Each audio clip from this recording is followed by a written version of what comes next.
Bonjour les amis, bienvenue à La Rochelle, c'est exceptionnel, par gros temps, oui d'habitude c'est le soleil aujourd'hui, et pour 48 heures, 72 heures peut-être, une tempête s'est formée au large qui bat les côtes atlantiques françaises. La Charente-Maritime n'est pas dans la liste des départements ciblés, pourtant on veille ici au grain car on s'attend à des coups de vent déjà cette nuit, de la forte houle dans la journée, et puis des pluies abondantes, vous en avez fait l'épreuve toute la nuit. Je suis avec Christian Alliot. Christian, bonjour. Bonjour Denis. Christian, c'est une figure connue à La Rochelle. Il a piloté avec d'autres la station météorologique de La Rochelle, donc il avait l'œil captif sur les nuages tout au long de sa carrière. Il est en retraite aujourd'hui. Et puis, écoutez, il n'a pas pu abandonner sa passion pour les petites grenouilles d'Albert Simon, comme on disait du temps de France Inter à l'époque. Alors dites-nous, ces tempêtes, on dit rien de très anormal, on est en automne, c'est les premières tempêtes d'automne, sauf que celle-là, elle se comporte pas normalement, j'allais dire, elle va, elle vient, elle retourne, elle s'appelle Kirk. D'où vient-elle? Pourquoi s'appelle-t-elle Kirk et qu'est-ce qu'il y a à craindre?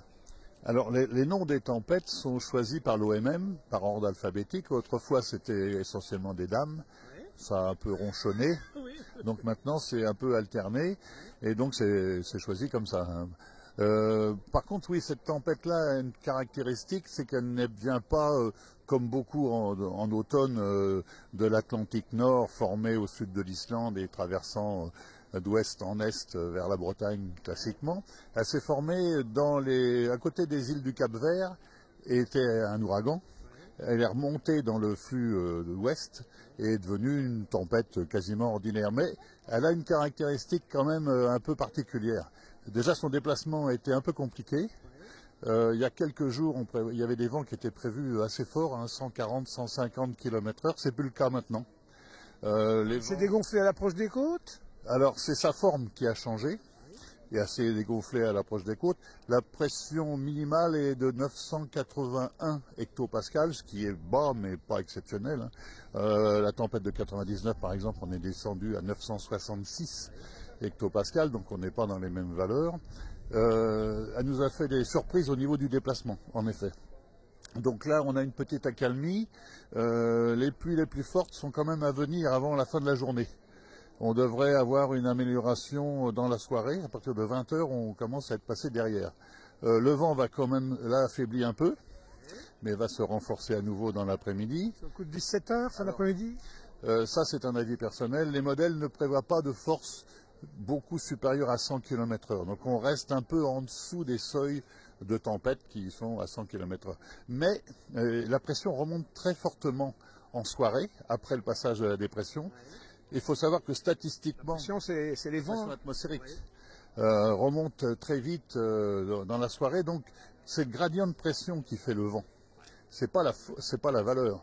Donc cette remontée rapide, qui n'est pas trop vue par les modèles, je me méfierais un peu. Moi, j'aurais un petit risque vers 19-20 heures, au moment où la pression remonte fortement. Donc pour aujourd'hui, accalmie là jusqu'à midi, retrouble dans l'après-midi, forte pluie en fin d'après-midi, rafale de vent. Et pour demain, on range tout ça, et c'est un mauvais souvenir ou non, ça continue, il y a des queues de tempête comme on dit? Non, demain il y a une nette amélioration. C'est-à-dire qu'on devrait revoir le soleil et on devrait passer quasiment à autre chose. C'est assez spectaculaire comme amélioration. Pour le week-end, on a encore un peu de pluie qui est attendue pour samedi, mais rien de méchant. Et avec des pressions, disons, un temps sans souci pour les jours à venir. Mais il faut laisser passer la soirée, je pense, de ce mercredi. Alors, avec des volumes d'eau quand même ce soir, pluie continue. Et hier soir, elle était pas battante, mais elle était quand même très mouillante. Et elle a duré longtemps, toute la nuit. En fait, il y avait ce qu'on appelle de l'instabilité en météo. Vous savez, les troisièmes causes de formation des nuages. Quand on vous dit dans un bulletin météo, il y a de l'instabilité, ça ne veut pas dire que le temps va changer. C'est la troisième cause de formation des nuages. J'insiste beaucoup là-dessus parce que personne ne sait ce que c'est que l'instabilité. C'est la formation des orages, en fait. C'est le mouvement vertical de l'air. Christian, votre métier, ça a été de regarder le ciel, de le scruter quasiment toute votre vie professionnelle. Est-ce que vous avez le sentiment avec le recul qu'il y en a plus, il y en a moins, elles sont différentes, ces tempêtes, ces ouragans, ces perturbations météo liées au réchauffement climatique, évidemment? Alors ça, j'entends ça souvent. Personnellement, je pense que les systèmes sont un peu plus compliqués qu'avant. Mais c'est une impression. Faudrait faire une étude réelle là-dessus. Il est vrai qu'il se passe, par exemple, en Méditerranée, des choses qu'on ne voyait pas avant. lié essentiellement à la température de la Méditerranée qui a atteint les 30 degrés. Donc on sait qu'il y a de l'énergie de la mer qui passe dans l'atmosphère. Normalement, les modèles sont capables d'assimiler ça. Mais j'ai l'impression que c'est un peu plus compliqué qu'avant.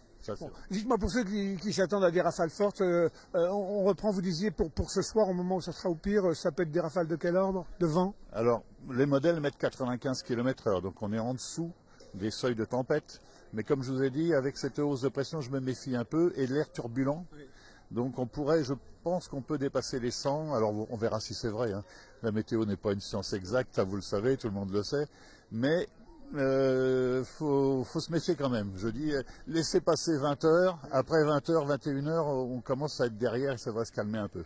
Dernier facteur, Christian, l'humeur de l'océan, la houle, on parlait de la houle tout à l'heure, la houle en tout cas elle fait des dégâts au large puisque vous avez des bateaux qui ne peuvent plus naviguer et qui sont même obligés de rapatrier d'urgence à la côte. Je voudrais juste souligner, les amis, un drame, celui du bateau Standard, ce bateau russe qui a comme port d'attache entre autres en France sur la côte atlantique La Rochelle, une équipe qui ne peut pas rentrer chez elle parce qu'ils ne sont pas très copains avec le pouvoir en place, mais en même temps qui ne peut plus trop rentrer dans nos ports puisque l'Europe a interdit avec le drapeau russe de pouvoir venir dans les ports. Et quand la mer est comme elle est hier soir entre autres, battante, refoulante, etc., il a quand même bien fallu que ce bateau se réfugie. C'est à La Rochelle, il est dans le port, soyez pas choqués, encouragez-les.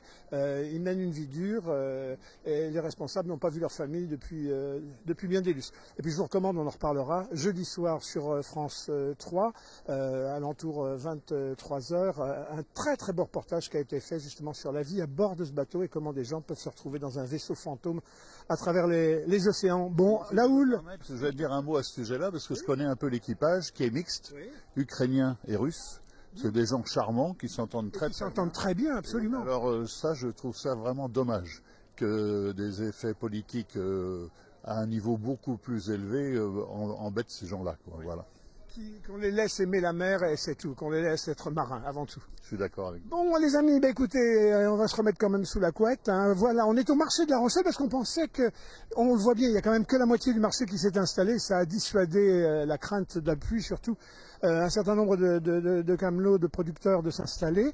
Et regardez, et puis les petits parapluies d'Octobre Rose qui ont alors qui tiennent. Hein. Chaque année on dit oh là là, et ben cette année ils ont la dent dure, hein, les parapluies. Tant mieux si c'est de l'énergie pour combattre le cancer.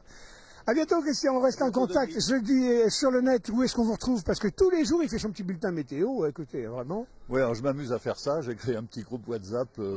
Au départ, c'était pour les amis. Il y avait une quinzaine. Je me retrouve avec 260 personnes qui me suivent. Alors, vous gérez la famille. Je fais ça d'une façon amateur, hein, puisque je récupère des informations sur Internet qui ne sont pas tout à fait les mêmes que celles que quand je travaillais. Mais ça m'occupe et puis ça me fait plaisir d'avoir des gens qui me suivent. Donc merci à eux d'ailleurs. Dites à votre âge, vous avez une grenouille là avec une petite échelle parmi vos outils de mesure? Non, j'ai Internet simplement. Oh, c'est fini le temps de la grenouille, ça ne marche. Albert Simon. Pas la grenouille. Hein. Ça marche pas? Pourquoi? En fonction de la pression, elle monte ou elle descend, mais enfin non, ça ne fonctionne pas vraiment. Hein. Bon, bah écoutez, voilà un rêve qui se brise. On en fera d'autres, va.